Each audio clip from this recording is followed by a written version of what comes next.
Tahukah kamu apa perbedaan amlodipin dan nifedipin?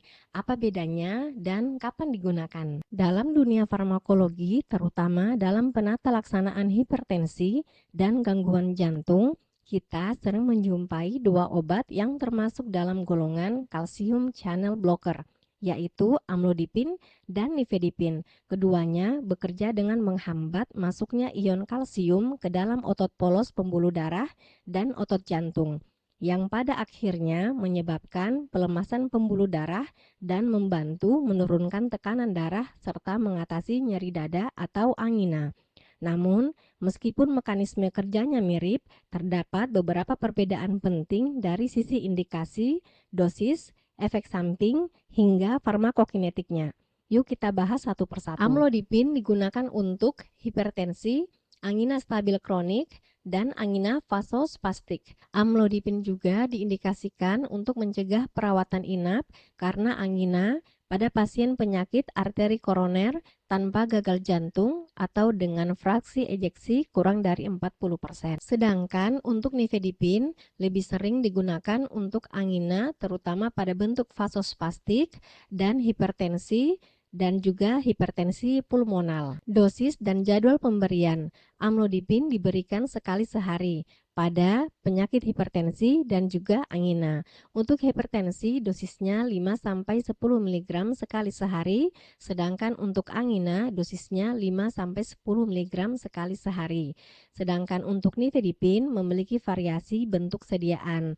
Untuk bentuk kapsul lepas cepat di dosis 10-30 mg yang diberikan 3 kali sehari. Sedangkan untuk bentuk yang lepas lambat, dosisnya 30-60 mg sekali sehari. Dosis maksimum nifedipin hingga 180 mg per hari. Penggunaan pada lansia. Kedua obat ini perlu disesuaikan pada lansia karena bisa menyebabkan penurunan tekanan darah berlebihan, potensi sembelit lebih tinggi, dan waktu paruh eliminasi lebih panjang pada lansia, sekitar 6-7 jam. Namun, amlodipin dinilai lebih stabil karena bentuknya lepas lambat dan lebih jarang menyebabkan fluktuasi tekanan darah drastis. Efek samping. Efek samping yang umum untuk keduanya meliputi pusing, wajah memerah, sakit kepala, pembengkakan pada kaki atau edema perifer.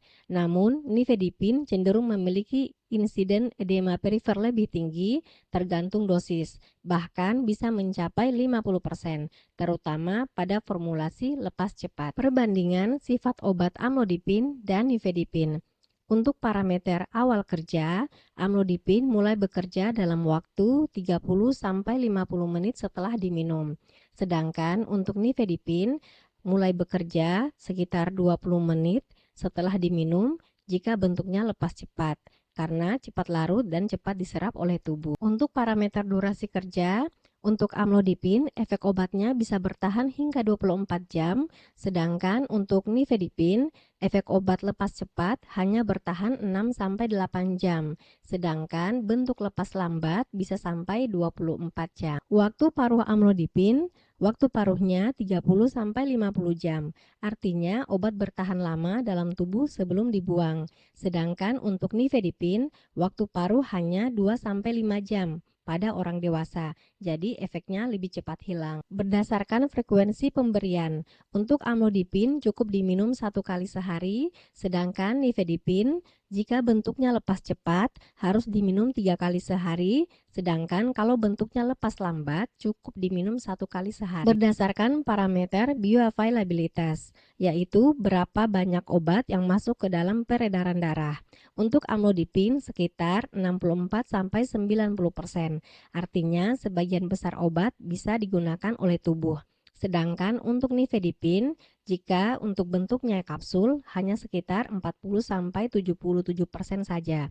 Untuk bentuk yang SR atau slow release atau lepas lambat, bioavailabilitasnya mencapai 65-89%. Hal-hal yang perlu diketahui oleh pasien selama mengonsumsi obat amlodipin atau nifedipin. Yang pertama, tidak boleh menghentikan obat tanpa berkonsultasi terlebih dahulu dengan dokter. Menghindari makan buah jeruk bali, mengonsumsi alkohol dan kafein tinggi. Minum obat sesuai petunjuk dan juga telan utuh jika minum obat dengan sediaan lepas lambat. Waspadai hipotensi ortostatik atau pusing saat berdiri dan melaporkan ke dokter jika muncul pembengkakan di kaki, nyeri dada, atau perubahan pada jantung. Selama minum obat amlodipin dan nifedipin, ada pemantauan klinis yang tetap harus dilakukan, yaitu melakukan pemantauan tekanan darah, denyut jantung, tanda-tanda gagal jantung, efek samping gastrointestinal dan neurologis, serta interaksi obat, terutama dengan sesama obat antihipertensi atau suplemen herbal. Jadi kesimpulannya, amlodipin lebih stabil dan nyaman karena cukup 1 kali sehari dan cocok untuk terapi jangka panjang, sedangkan untuk nifedipin bekerja lebih cepat dan kadang digunakan untuk kondisi akut, terutama bentuk lepas cepat. Namun, perlu kehati-hatian karena fluktuasi efeknya lebih besar. Keduanya tetap sangat bermanfaat, tapi pemilihan obat harus mempertimbangkan kondisi pasien, usia, resiko efek samping, dan juga tujuan terapinya.